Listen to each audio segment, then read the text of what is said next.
sors le matin, tu rencontres une femme que tu ne connais pas, ni son père, ni sa mère, ni ses habitudes, et tu couches avec elle. Tu es fort, hein? Tu n'as pas peur. Tu es très fort. Et d'autres, vous, deux à la fois, trois, vous êtes très forts. Mais les forts, c'est vous qui mourrez. Mais l'homme qui a peur, l'homme qui tremble, il dit, mais comment une femme peut avoir un tel courage? Non, mais si j'attrapais le sida, et si Jésus revenait pendant que je couche avec elle, et quelle malédiction j'aurais sur ma vie, et l'onction qui va me quitter, et les anges qui vont partir, je serai culpabilisé. Je ne le ferai pas. Il est faible, mais celui qui est fort. Vous tous qui êtes des forts, vous êtes des faibles. Et vous qui êtes faibles, vous êtes forts. Bien-aimés frères et sœurs, pourquoi est-ce que la Bible dit fuyez l'impudicité? C'est parce que l'impudicité a des graves conséquences. Et excusez-moi, dans ce séminaire, j'appelle le chat par son nom en faisant l'effort d'être pudique au maximum. D'accord? L'impudicité a des conséquences physiques, des conséquences sociales et des conséquences spirituelles. Voici une conséquence physique grave de l'impudicité. L'impudicité t'habitue à quelque chose que tu n'auras pas toujours. Je donne un exemple. Ma soeur, tu n'es pas mariée, mais tu couches avec un homme. Qui te dit que ton mari aura la taille de cet homme? Mais oui, ce sont des problèmes que nous traitons dans les couples. Des fois, vous voyez dans un couple, il y a des problèmes. Ce n'est pas qu'il ne mange pas, non. C'est un problème de taille. Mais une femme vierge s'adapte à tout homme. Mais quand maintenant, toi, tu commences à connaître des hommes avant de te marier, est-ce que tu connais quel genre d'homme Dieu te donnera? Et maintenant, cet homme, il est heureux de t'épouser. Et le jour du mariage, il ne ressent rien. Pourquoi? Tu as tout mangé avant. On appelle ça lingala otigele mukokoli. Tu connais le mukokoli? C'est lorsqu'on mange la mangue et la graine qui reste. Alors pendant ton célibat, tu as laissé les hommes tout manger. Et qu'est-ce que tu amènes dans le mariage? Le mukokoli.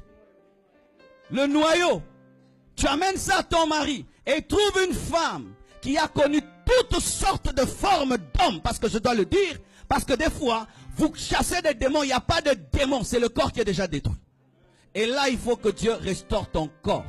Et il faudrait que l'homme qui va t'épouser soit patient. Parce que le corps de la femme, ça prend aussi le temps pour revenir à la normale. Ce sont des muscles. Je dois vous dire ça sincèrement. Et mon frère, toi qui goûtes aux femmes avant de te marier, qui te dit que ta femme aura la même capacité que toutes ces filles-là? Ce sera maintenant tu couches avec ta femme et tu penses à d'autres femmes. Pourquoi? Ta femme ne te fait pas arriver à ce niveau-là. Et c'est une réalité. Aujourd'hui, il y a des divorces à cause des relations précoces. Un homme qui mange chez lui tous les jours et qui ne mange jamais chez la voisine ne compare rien. Mais un homme qui mange partout peut comparer le pondu, le riz de gauche et droite. Et lorsque, avant le mariage, tu couches à gauche et à droite, quand tu viens dans le mariage, cela a marqué ton cœur, que tu le veuilles ou pas. C'est un souvenir qui t'a marqué. Surtout, si dans le péché, le diable l'a bien fait. Si tu as été déçu quand tu l'as fait, celui qui viendra peut aider. Mais si dans le monde, ceux qui l'ont fait l'ont bien fait, et ton mari ou ta femme n'arrive pas bien le faire, ou le fera, mais après 2 ans, quelle guerre tu auras dans tes pensées? C'était comment? Bien, par la foi. Mais oui, il y a des biens par la foi dans les mariages. Tu es en train de détruire ton corps. Et qui est en train de détruire ton corps? Un garçon qui ne couche pas qu'avec toi, avec Gisèle, avec tel, mais tu es en train de lui donner ta vie. Mais lui, il sort avec tout le monde. Un homme qui t'aime, te respecte. Et respecter, c'est patienter.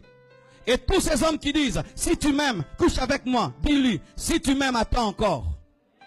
Si tu m'aimes, couche avec moi. Il faut dire, si tu m'aimes, attends encore. Mais si vous dites, je vais lui prouver que je l'aime en couchant avec lui. Surtout pour une femme, c'est toi qui perds plus que lui. Parce que toi, la trace reste que tu n'es plus vierge. Mais lui, il peut mentir. Give me amen. Et ce qui est pire, ma soeur, un homme vient vers toi et il va dire déjà à ses amis, je vais coucher avec elle aujourd'hui. Alors toi tu es là, tu penses qu'on t'aime. Alors qu'il a dit, on parie, aujourd'hui je l'aurai. Et quand il t'a, c'est le trophée. Donne-toi du poids. Tu es le temple du Saint-Esprit. Je dis, tu es le temple du Saint-Esprit. Tu n'es pas une prostituée. Tu dois patienter. Seul l'homme qui t'épouse te connaîtra et tu attendras seulement le jour du mariage pour connaître ta femme. Tout ce que vous faites avant détruit vos corps et vous marque et vous empêche d'être marqué.